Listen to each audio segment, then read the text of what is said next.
શ્રી રામ, જય ગૌ માતા. હું છું સમૂહ પટેલ, શ્રી કૃષ્ણ ફાઉન્ડેશન ટ્રસ્ટ. તો આજે શુક્રવાર છે, અમે લોકો ગૌ માતાને ખવડાવવા માટે આવ્યા છે. હાલ વિદેશમાં રહે છે, અમેરિકામાં કોકિલાબેન છગનભાઈ. એમાં થઈ ગયા છે ગૌ માતાને હરી સબ્જી અને તાજી સબ્જી ને આ બધી ગાયોને અમે લોકો ખવડાવી રહ્યા છે. ગાયો બધી દૂધ વગરની છે અને ગાયોને ખવડાવવાથી આપણું કંઈ બી ઘરનું કામ જો અટકી ગયેલું હોય તો ગાય માતાને આવી રીતે ચારો ખવડાવવાથી અને હરી સબ્જી એટલે લીલી સબ્જી ખવડાવવાથી આપણું દરેક કામ ગૌ માતા પૂરું કરી દે છે.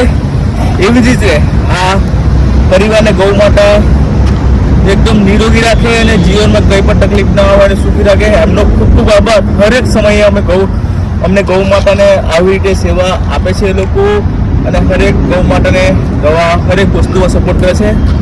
એવી જ રીતે તમે સપોર્ટ કરતા રહો અને અમે ગૌ માતાની સેવા કરતા રહીએ. અને ખૂબ સરસ છે આ સબ્જી તમે જોઈ શકો છો, એકદમ હરી સબ્જી છે અને ગૌ માતાને ખવડાવી રહ્યા છે. તમે વિડીયોને પૂરો જુઓ.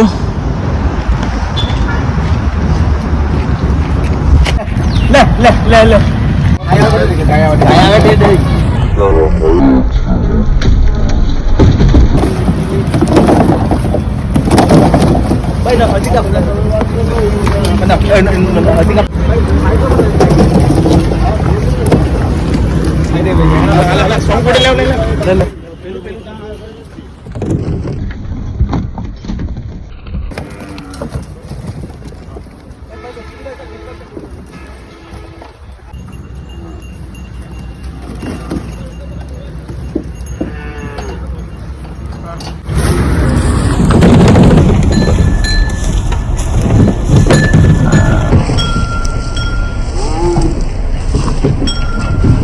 તમે જોઈ શકો છો ગૌ માટે કેટલી સરસ ખાઈ રહી છે. ખૂબ જ હરી સબ્જી.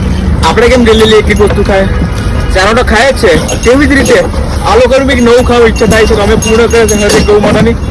જય ગૌ માતા, જય શ્રી કૃષ્ણ.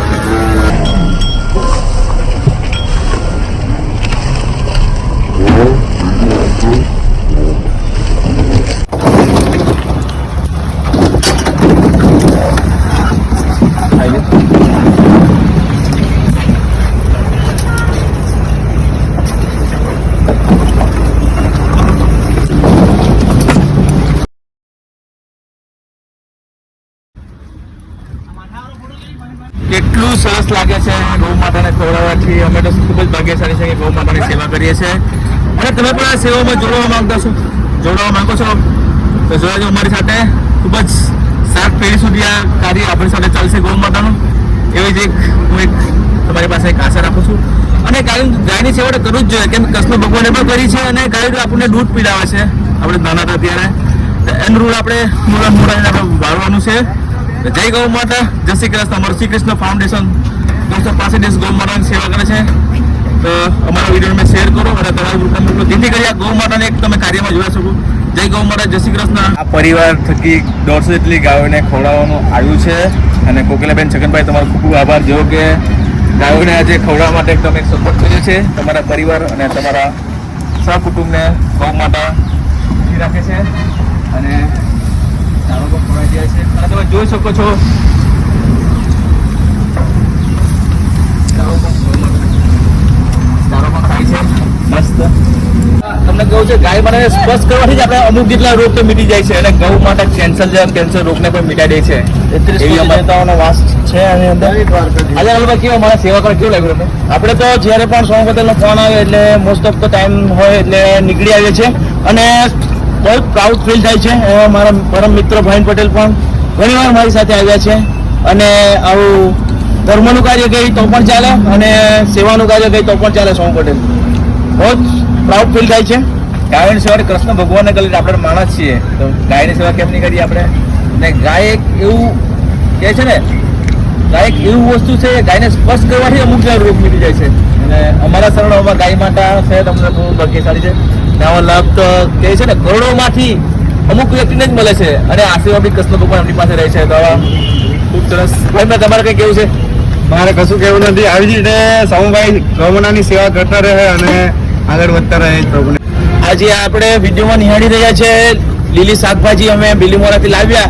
એ આપણા આઉટ ઓફ કન્ટ્રી રહે છે, યુએસએમાં રહે છે. તેમના તરફથી આ કેટલા કિલોમીટર દૂરોથી રહીને પણ એમના અંદર ભાવના એ છે કે ગૌ માતાને કંઈ સારું ખવડાવીએ તો એમના થકી અમને આ લીલી શાકભાજી મળેલ છે અને એમના પરિવારને ગૌ માતાના આશીર્વાદ બની રહે, કોઈ પણ જાતની તકલીફ નહીં રહે, ઘર હંમેશા માટે હેલ્ધી રહે એવી ગૌ માતાના ચરણોમાં પ્રાર્થના કરીએ છીએ. જય શ્રી કૃષ્ણ, જય ગૌ માતા, જય ગૌ માતા.